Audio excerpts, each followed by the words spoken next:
कल्याणमध्ये एमआयडीसीच्या उघड्या चेंबरमध्ये पडून एका व्यक्तीचा दुर्दैवी मृत्यू झालाय। कल्याण शीळ रोडवरील टाटा पॉवर जवळ ही घटना घडली आहे। रस्त्याने चालत असताना व्यक्तीचा पाय घसरला आणि हा इसम थेट उघड्या असलेल्या चेंबरमध्ये पडला।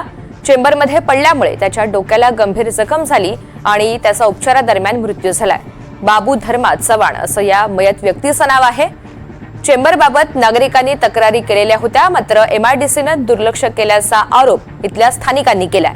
तर एमआयडीसीवर सदोष मनुष्यवधाचा गुन्हा दाखल करा अशी मागणी आता भाजप पदाधिकाऱ्यांनी केली आहे।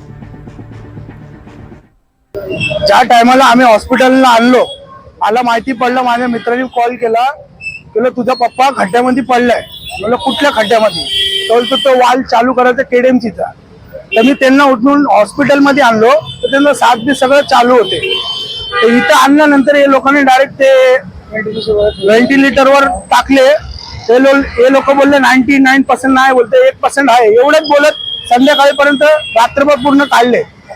आता 1-2 तास झाले, याच्यामध्ये काय बोलतात, इथं ऑफ झालं तर एक्सरा काढा लागल, हे काढा लागल। तेव्हा तुम्ही माणूस सिरियस होता त्या टायमाला का नाही केला? तेव्हा हलचलमध्ये होता, थोडा हलचलमध्ये काय एकदम थोडा हेच पुरा एकदम हे होतं। हा, थोडासा एकदम हे होतं, सगळं आम्ही हे केलं, सगळ्यात मग ते एकदम टाटावर, टाटा पॉवर जगत नागे समोर। मी तुला आता तुमची मागणी काय आहे? मागणी काय, ते महानगरपालिका भरून द्यायला पाहिजे आपला।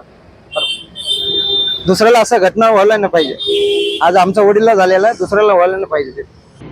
जे त्यांच्या हलगर्जीपणामुळे चेंबर उघडच होतं आणि त्या चेंबरमध्ये पडून बाबू धर्मू चव्हाण यांचा दुर्दैवी अंत झालेला आहे।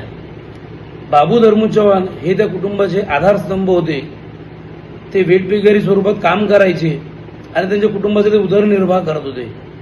परंतु एमआयडीसीच्या हलगर्जीपणामुळे आज हकनाक बाबू चव्हाण यांचा जो तिथं दुर्दैवी अंत झालेला आहे, ह्या सगळ्या प्रकरणाची सर्वस्वी जबाबदारी ही एमआयडीसी प्रशासनाची आहे।